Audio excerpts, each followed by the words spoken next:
ఆంధ్రప్రదేశ్ ముఖ్యమంత్రి కార్యాలయం సీఎంఓలో ఇద్దరు ఐఏఎస్ అధికారుల మధ్య ఆధిపత్య పోరు రసవత్రంగా జరుగుతోంది. గతంలో చంద్రబాబు హయాంలో సీఎం కార్యాలయం ఎలా ఉండేది, ఎలాంటి ఐఏఎస్ అధికారులు పనిచేసేవారు, ఇప్పుడు సీఎంఓ ఎలా ఉంది, ఎలాంటి అధికారులు పనిచేస్తున్నారు అనే విషయంపై పలువురు రిటైర్డ్ ఐఏఎస్ అధికారులు ప్రస్తుత ఐఏఎస్ అధికారుల్లో జోరుగా చర్చ నడుస్తోంది. ఒకరిద్దరు ఐఏఎస్ అధికారులు మాత్రం ఓకే అంట. జగన్మోహన్ రెడ్డి హయాంలో ఉన్నంత దారుణమైన పరిస్థితి లేదు, కానీ కొంత దారుణంగా ఉందనే విమర్శలు వినిపిస్తున్నాయి. ఒకరిద్దరు ఐఏఎస్ అధికారులకు మాత్రమే వైసీపీ అభిమాన అధికారులనే ముద్ర లేదనే మాట కూడా వినిపిస్తోంది. ఇదే విషయంపై కొందరు రిటైర్డ్ ఐఏఎస్ అధికారుల ప్రస్తుత ఐఏఎస్ అధికారుల అభిప్రాయం ఏంటంటే, చంద్రబాబు సహజంగానే మంచివారు, కానీ ఆయన ఇష్టాలే చిత్ర విచిత్రంగా ఉంటాయని, ఎవరిని ఎంతవరకు నమ్మాలనే విషయంలో ఇప్పటికీ ఆయనకు తెలియదంటారు. ఇదే విషయంపై విమర్శలతో పాటు ఆయనకి వ్యతిరేకంగా ప్రచారం కూడా జరుగుతుంది. నిజాయితీ పరులు, సమర్థులైన ఐఏఎస్ అధికారులను ఎక్కడెక్కడ ఏ విధంగా నియమించుకోవాలనే విషయం 40 ఏళ్ల సుదీర్ఘ రాజకీయ అనుభవం ఉన్న చంద్రబాబుకి బాగా తెలుసు.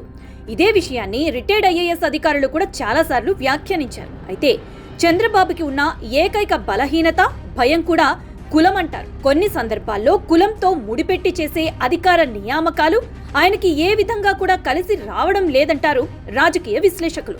నిజానికి చంద్రబాబుకు అత్యంత సన్నిహితులుగా ముద్రపడిన వారిలో తక్కువ మంది మాత్రమే నిజాయితీ పరులు, సమర్థులు అనేది బహిరంగ రహస్యం. అప్పుడు జగన్ రెడ్డి ప్రభుత్వంలో అవినీతి, అక్రమాలు ఏ విధంగా జరిగాయో ఇప్పుడు కూడా జరిగేలా ఉన్నాయని రాజకీయ విశ్లేషకులు, రిటైర్డ్ ఐఏఎస్ అధికారులు కూడా అనుమానం వ్యక్తం చేస్తున్నారు.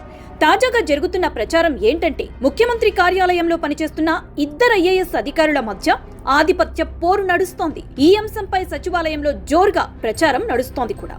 వారిద్దరి మధ్య రసవత్తరమైన పోరు జరుగుతుందనేది అందరికీ తెలిసిన విషయమే. ఆ ఇద్దరిలో ఒకరేమో సీఎం చంద్రబాబుకు చాలా నమ్మకస్తులు, మరొకరేమో మంత్రి లోకేష్ సన్నిహితులు. ఈ ఇద్దరిలో ఒకరిపై వైసీపీ అనే ముద్ర కూడా ఉంది. వైసీపీ అధికారంలో ఉన్నప్పుడు కూడా ఓ వెలుగు వెలిగిన అధికారి. మరి అలాంటి అధికారి పట్ల ఎందుకు ఇంత అభిమానమో ఎవరికీ తెలియటం లేదు. ఇప్పుడు ఆ ఇద్దరు అధికారుల మధ్య విభేదాలకు కారణాలు మాత్రం బయటకు తెలియడం లేదు, కానీ ఆధిపత్య పోరు మాత్రం తారా స్థాయికి చేరుకుంది. ఇంకా చెప్పాలంటే పచ్చగడ్డి వేస్తే బగ్గుమంటోంది కూడా. ఈ ఇద్దరిని కార్యాలయంలో చంద్రబాబు ఎందుకు నియమించుకున్నారనేది ఎవరికీ అర్థం కావటం లేదు. కొసమెరుపు ఏంటంటే, ప్రస్తుతం సీఎంఓలో పనిచేస్తున్న ఐఏఎస్ అధికారులకు అంతరంగిక అధికారులుగా పనిచేస్తున్న వారిలో ఒకరిద్దరు మాత్రమే సీఎం చంద్రబాబును పెద్ద ఆయన అని అంటుంటారు.